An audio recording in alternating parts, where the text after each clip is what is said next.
कि कहीं ये फ्रॉड तो नहीं, जो ऊपर से खानदानी पर अंदर से कंगाल हैं और यहाँ चुपके से अपना हाथ साफ करके चले जाएंगे। उसने अगले ही पल बाहर खड़े गार्ड को इशारा कर दिया और गार्ड्स तुरंत अंदर आ गए।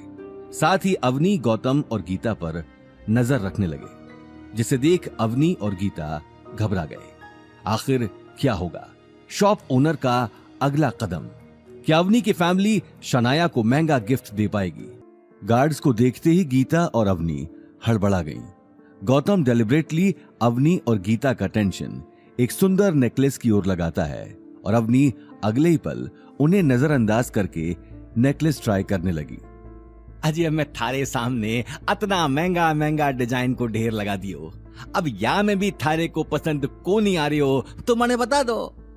नहीं, ऐसी बात नहीं है, मुझे इसमें से पसंद है, लेकिन का है भाई जी, मैं तने झूठ को नहीं बोल रही हो। दुकान माले खूब ग्राहक आवे है, लेकिन मैं कदे काउंटर से उठकर कीणो गहना कौन दिखाऊं? हमारी दुकान का सेल्समैन ही दिखावे है।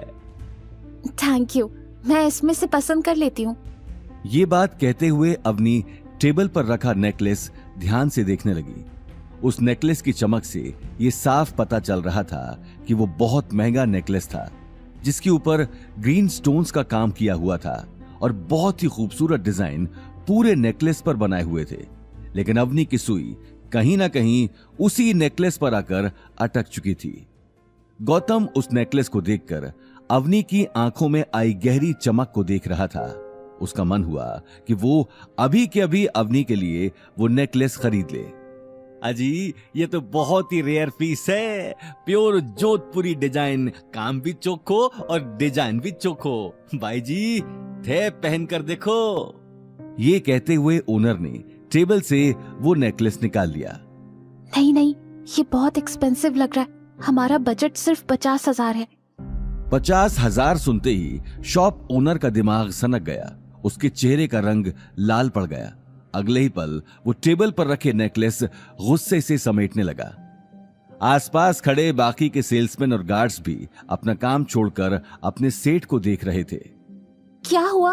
आप ये सारे पीसेस समेट क्यों रहे हैं? तो काय करूं, थाने पैक करके दे दूं। अरे भाई जी, जब थारो बजट है ही कोई नहीं तो ये बात तो मने पहले बतानी चाहिए थी। बेमतलब मारो टाइम खराब कर दियो।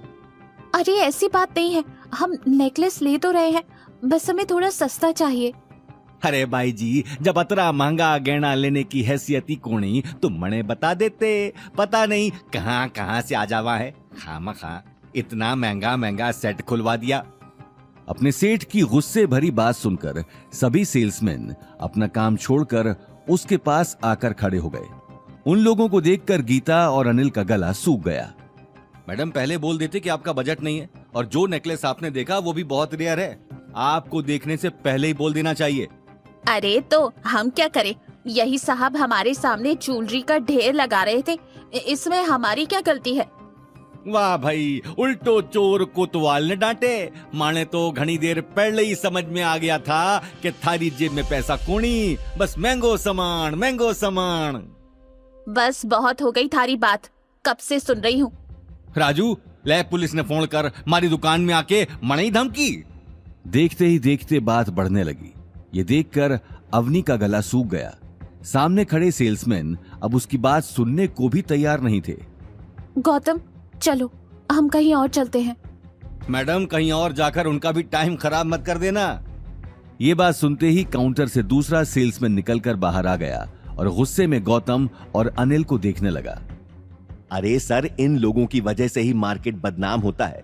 मैंने कल भी इन दोनों को एंटीक मार्केट में देखा था, वहां भी ऐसे टाइम पास करने के लिए शोरूम में घुस गए और 30 लाख का एंटीक स्टैचू तोड़ दिया, और जब पैसे भरने की बारी आई तो वहां से 9 2 11 होने लगे। आगे की कहानी जानने के लिए देखिए अगला एपिसोड सिर्फ पॉकेट एफएम के यूट्यूब चैनल पर, और रॉयल वारिस के सारे एपिसोड्स को सुनने के लिए डिस्क्रिप्शन में दी लिंक से डाउनलोड करें पॉकेट एफएम ऐप।